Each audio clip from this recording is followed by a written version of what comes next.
Assalamualaikum warahmatullahi wabarakatuh. Eh, Waalaikumsalam. Pada siang ini kita akan melakukan praktek coaching, yaitu sebagai coach dan Bu Dewi sebagai coach.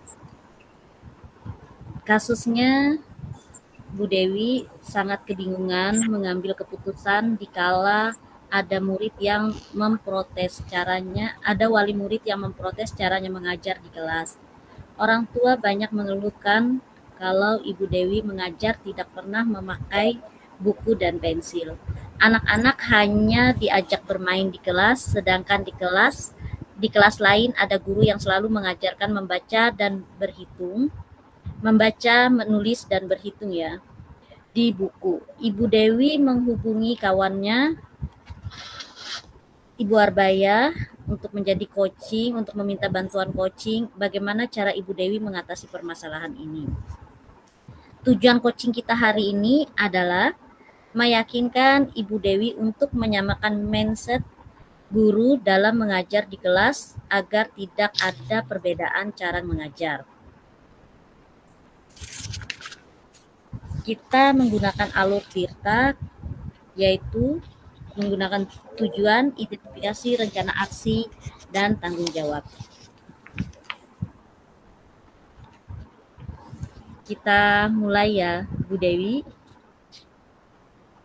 Ya. Assalamualaikum Bu Ar. Waalaikumsalam Bu Dewi. Ada apa Bu Dewi menghubungi saya? Maaflah Bu, ini maksud saya menghubungi Ibu itu, saya mau sedikit curhat Bu. Oh iya Bu Dewi. Mau curhat apa ya Bu?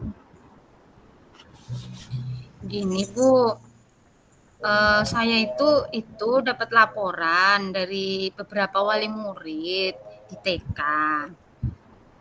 Jadi mereka itu mengeluh Bu, karena itu cara mengajar saya. Saya itu di kelas itu jarang Bu memberi mereka pembelajaran dengan menulis itu nah Bu, menulis, membaca, berhitung itu kan memang jarang. Jadi mereka itu menganggap saya itu di kelas cuman bermain aja. Kata mereka itu kalau memang cuman bermain mending di rumah, ngapain sekolah, seperti itu. Nah, padahal saya kan mengajar dengan permainan. Kalau apa Kalau mengajar berhitung dan keaksaraan itu kan memang ada tahapan-tahapannya. Nah, itu. Tapi mereka itu nggak mau terima. Jadi pengennya belajar itu ya berhitung, menulis seperti itu. Jadi bukunya kosong. Mereka kan bawa buku tulis Bu, buku tulisnya kosong. Jadi mereka itu protes ke kami, ke sekolah gitu, termasuk saya karena saya jarang belajar memakai buku kayak gitu. Itu Bu, masalah Begitu. saya. Oh, jadi wali murid ini ingin anaknya diajarkan berhitung dan menulis di TK ya Bu ya? Padahal anak TK Iya, itu kan belum wajib untuk belajar menulis dan berhitung. Mereka hanya fokus bermain sambil belajar saja ya. Pengajaran iya Bu. keaksaraan melalui media-media ya Bu ya. Terus Mhm. apa masalahnya Bu? Nah, masalahnya itu ini Bu, jadi memang ada, beberapa guru kami itu kan, dan itu masuk guru senior Bu, guru yang, ya intinya agak lanjutlah, udah, hampir pensiun lah, seperti itu. Cara mengajarnya itu masih, ya menurut mereka lah, itu, seperti mengajar zaman dulu. Jadi, di TK itu juga mereka mengajari membaca, menulis, berhitung, seperti itu. Jadi itu masalahnya. Saya kan di sini orang baru, Bu. Jadi, dipikir mereka saya itu, apa, belum bisa mengajar, kayak gitu.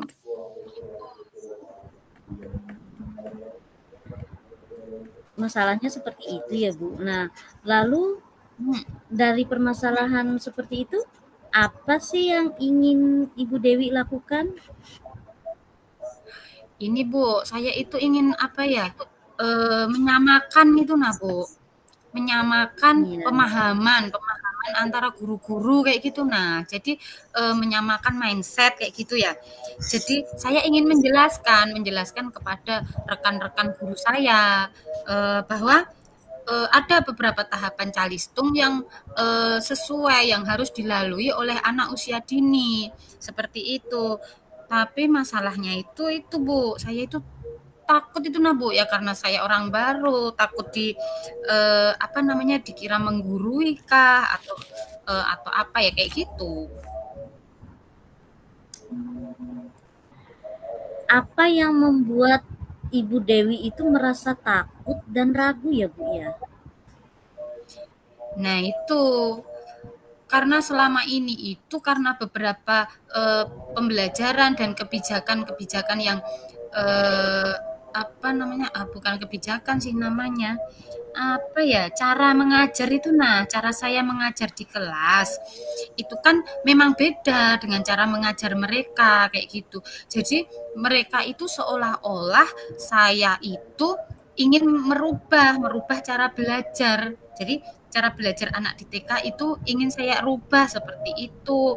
Dikirain saya nggak mau mengajar baca, nggak mau mengajar tulis, nggak mau mengajar berhitung, itu Bu. Padahal sebenarnya saya juga mengajarkan itu, tapi kan dengan arahnya kan memang ke situ, tapi kan dengan apa namanya, pelan-pelan gitu nah Bu, ada tahapannya Kak Bu, Iya. sampai eh, nanti lulus TKB itu kan ada tahapan calistung itu. Kita kan keaksaraan dulu, mengenalkan buku seperti itu.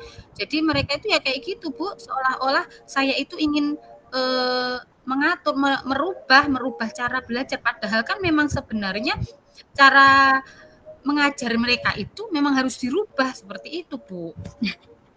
Iya, iya, iya. Iya, benar ya, Bu, ya. Nah, Ibu Dewi pernah nggak mengikuti diklat atau materi tentang pembelajaran di TK seperti itu? Pernah nggak Ibu Pernah Dewi lah, Bu. mengikuti? Pernah. Saya pernah Bu ikut diklat berjenjang yang ada 3 tahapan itu, dasar, lanjut, mahir, dan saya kan kuliahnya PG PAUD juga Bu. Jadi untuk masalah pembelajaran anak TK kan harusnya saya apa namanya, apa yang saya terapkan ke anak kan itu sudah maksudnya sudah itu apa, udah ada kayak gitu nah Bu pedomannya pedoman di kurikulum pun juga saya sudah mengambil dari situ seperti itu. Jadi memang cara mengajar saya kan memang sudah saya apa, sudah saya sesuaikan dengan ilmu yang saya dapatkan seperti itu. Nah, nah, itu kan Ibu sudah membuktikan kan bahwa Bu Dewi itu sudah benar cara mengajar. Nah, tinggal Ibu Dewi menjelaskan kepada rekan sejawat Ibu tentang pembelajaran yang sebenarnya. Bisa nggak kira-kira Ibu Dewi itu menjelaskan kepada teman-teman Ibu? Ya itu masalahnya Bu, rekan saya kan senior semua.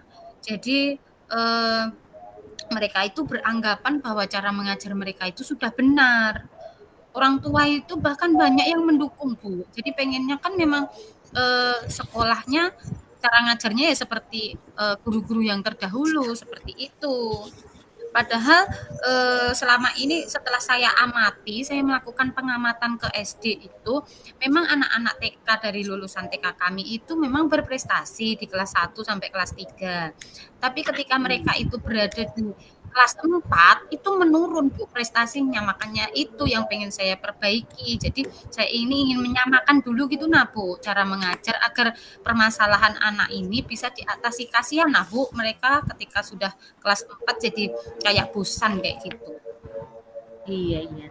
Nah, lalu apa rencana Ibu untuk melakukan pendekatan pada rekan sejawat Ibu, teman-teman guru Ibu itu? Kira-kira apa rencananya? Nah, Itu, saya itu pengen menjelaskan gitu nah Bu kepada mereka, ada beberapa tahapan calistung pada anak TK. Jadi anak itu tidak bosan lagi ketika mereka itu berada di kelas 4, mereka nggak seperti apa namanya kemauan untuk belajarnya nggak turun kayak gitu nah. Hmm. Karena yang saya amati seperti itu. Jadi kasus inilah yang ingin saya angkat kepada teman-teman mengajar saya. Seperti itu. Mereka ini memang saat saya ketika saya melihat anak-anak ini memang pintar, Bu. Belajar, membaca, berhitung itu pintar, menulis pintar.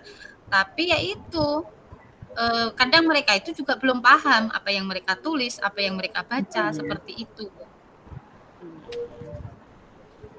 Lalu kira-kira tahapan apa yang akan Ibu lakukan? Hmm, mungkin ya, saya minta izin dulu ya kepada kepala sekolah ya, Bu, Nah, benar untuk itu. itu mengumpulkan guru-guru kayak gitu ya. Iya, Terus saya akan menurut saya. menjelaskan kepada mereka kalau ini yaitu tadi tentang apa efek-efek dari belajar calistung lebih dini itu terlalu dini itu ya Bu ya, terlalu memaksakan calistung itu ya, itu. Nanti mungkin biar agar menarik itu saya akan bentuk kayak PPT kayak gitu ya Bu, PPT terus video-video ilmu-ilmu Mhm. yang ini ya yang pernah saya dapat lah seperti itu, saya putarkan gitu ya waktu berkumpul kayak gitu. Nah, bagus itu Bu Dewi. Nah, kira-kira siapa yang bisa Ibu ajak membantu untuk menjelaskan kepada teman-teman Ibu? Nah itu, saya juga itu Bu, butuh bantuan orang, karena nggak mungkin kan saya di situ sendiri, nggak ada yang mendukung kayak gitu. Iya, Sementara saya benar. saat ini baru dapat dari kepala sekolah aja, sedangkan guru saya ada 8. Saya butuh ada yang ada di pihak saya kayak gitu ya Bu berarti ya. Kira-kira siapa ya yang paham? Kalau kepala sekolah nanti berarti butuh orang, maksud saya biar orang luar kayak gitu nah Bu. Apa Nah, mungkin lebih Ibu bagus itu ya, Bu, ya. Iya, apa minta bantuan Nah Ibu Korwil ya, Bu, ya? nah itu lebih bagus, Bu. Kalau menurut saya mantap sekali udah Ibu Dewi ini. Kalau misalnya minta bantuan dengan Ibu Korwil itu bagus deh. Coba bisa kapan ya Ibu melaksanakannya itu kira-kira? Waktu misalnya kan Ibu sudah merasa tadi mau mencoba untuk membuat PPT, menjelaskan kepada teman-teman. Nah, kira-kira waktunya Ibu kapan ya? Dalam waktu dekat ini ada nggak kira-kira untuk melaksanakan itu? Kayaknya itu setiap hari Jumat kan kami ada rapat, Bu. Jadi mungkin nanti, Nah, saya akan minta izin lah pas hari Jumat minggu inilah, kayak gitu. Sambil menghubungi, bisa nggak nanti Ibu Korwil itu membantu, seperti itu. nah, mantap sih Bu, bagus Bu. Ya saya mendukung sekali Bu kalau dengan cara seperti itu tadi. Semoga nanti setelah Ibu melakukan seperti itu, menjelaskan dengan teman-teman sejawat Ibu, rekan-rekan Ibu, pembelajaran yang seperti bagusnya seperti apa di TK, dengan bantuan dari Ibu Korwil.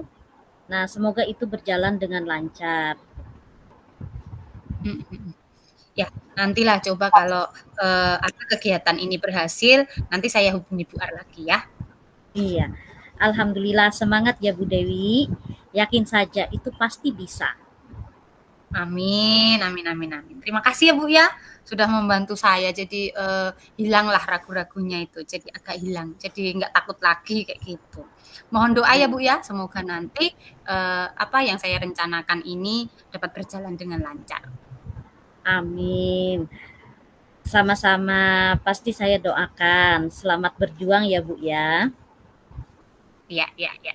Terima kasih, amin amin. Terima kasih ya Bu Ar, saya permisi dulu Bu, maaflah Iya. kalau ganggu waktunya. Makasih ya Bu, Ya, ya. terima kasih juga, Assalamualaikum. sama-sama Bu. Waalaikumsalam.